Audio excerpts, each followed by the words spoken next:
Hello friends, welcome to my blogging channel. তো তোমরা কেমন আছো? আমি তো খুব ভালো আছি।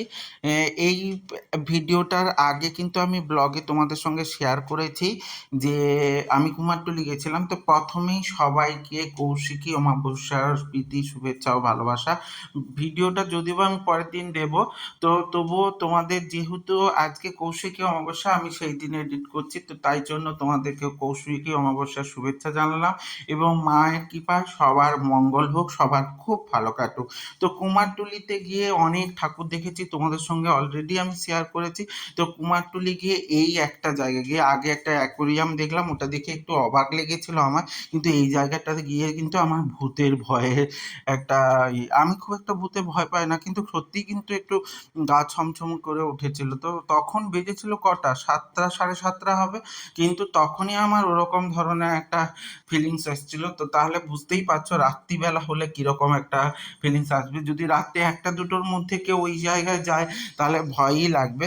কিন্তু কুমারটুলি মানেই হচ্ছে ঠাকুর তৈরি জায়গা, তো ঠাকুর মানেই ওইসব ভয় থেকে দূরে চলে যেতে হয়। তো সেই ভয় কাটিয়ে উঠেই আমরা কিন্তু আবার কুমারটুলি আর একটা গলিতে ঢুকে ঠাকুর দেখতে শুরু করে দিলাম। অনেক বড় বড় ঠাকুর এবং অনেক সুন্দর সুন্দর ঠাকুর দেখতে পেলাম, যেটা দেখে আমার সত্যিই মন প্রাণ ভরে গেছিল। দেখো, এখানে প্রত্যেকটা মূর্তিই কিন্তু বিশাল বড় বড় এবং খুব সুন্দর সুন্দর। এখানে ওই যে মায়ের মূর্তি, ওই মায়ের মূর্তি দেখে তো আমার মন ভরেই গেছিল। তো কৌশিকী অমাবস্যা থাকার জন্য মায়ের মূর্তিগুলো রেডি হচ্ছিল এবং মা দুর্গা তো পর পর পর পর করে তৈরিও হচ্ছে এবং সেজে উঠছে।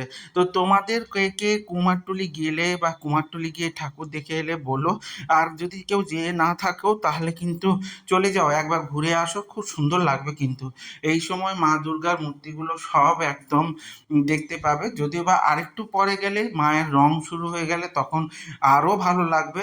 এখন তো মেনলি তোমার বিশ্বকর্মা এবং গণেশ তৈরি হচ্ছে, এই সময় ওদেরই রং হচ্ছে।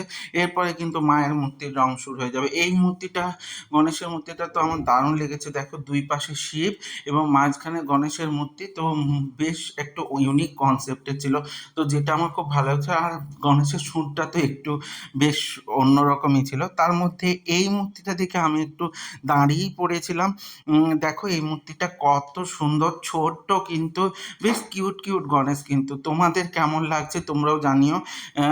এইভাবে কুমারটুলি ঘোরাটা কিন্তু দারুণভাবে কাটলো। তো তারপরে আমরা মেট্রো ধরে চলে এসেছিলাম। তো কিন্তু ওই ক্লিপগুলো আর নেওয়া হয়নি, কারণ মেট্রোতে প্রচুর পরিমাণে ভিড় ছিল, তো সেই সময় আর ক্লিপ নিইনি। তো এরপরে বেলগাছিয়া নেমে আমরা বাসে উঠে পড়েছি আমার ফ্ল্যাটের উদ্দেশ্যে। তো বেশ ঘোরাটা বেশ মনোমুগ্ধকর ছিল, মন ভরে যাওয়ার মতো ঘোরা।